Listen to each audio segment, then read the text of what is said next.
I was never a really big fan of the M-Class or the ML class. They weren't really well made, they were sluggish to drive, and the reliability stats weren't exactly what we've come to expect from a company like Mercedes. However, the ML class is now gone, and in its place we have the GLE.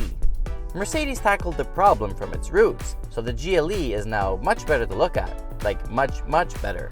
Especially with the AMG package on it, curb appeal is superb. Inside, the build quality is now solid. Really good materials have been used everywhere, making the cabin really luxurious and elegant. Ergonomically, there are a few things you need to get used to, especially if you're not already riding in a Benzo.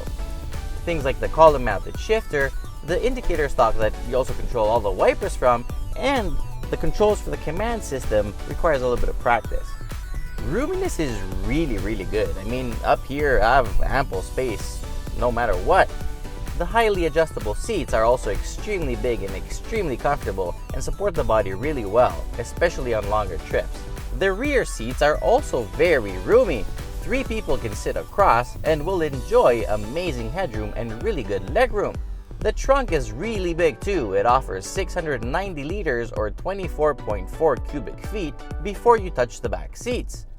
Under the hood, the GLE 450 AMG gets a biturbo 3.0-liter V6 engine that makes 362 horsepower and a whopping 384 pound-feet of torque. It also makes really sporty, snarling sounds.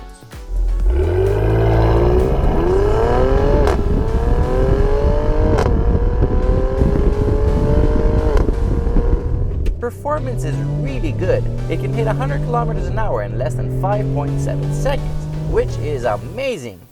It is really impressive how this thing can hide its weight, especially in a straight line. The gearbox is also really snappy, which helps the car feel very lively when it responds to your throttle inputs.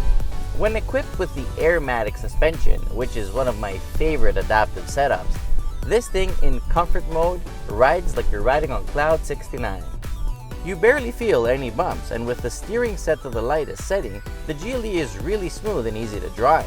However, if you set the agility control to Sport or Sport Plus, you're going to notice that everything immediately firms up, and this thing tries to turn really well.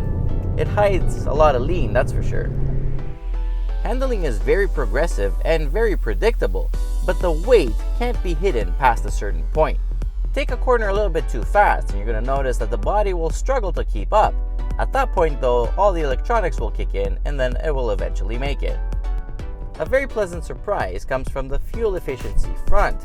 This thing will realistically average about 11.5 liters per 100 kilometers, and in combination with the 93-liter tank, means that this thing, the range is more than 800 kilometers. That's fantastic. The only thing I can really complain about is the brake pedal feel. It's really numb at first. I mean, there's a good inch that the pedal does nothing.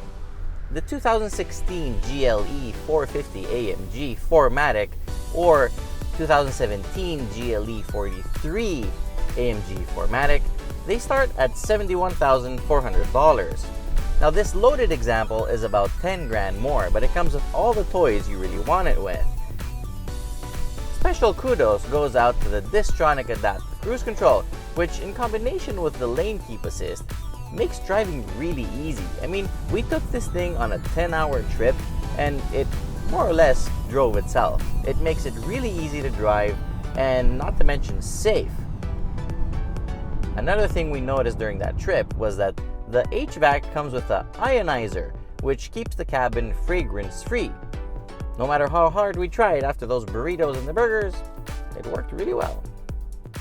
All in all, the GLE 450 AMG is a very good SUV, since it can also tow up to 3,265 kilos, which is 7,200 pounds. I was overall really impressed with this, so overall I'm going to give it a very good 8.5 out of 10.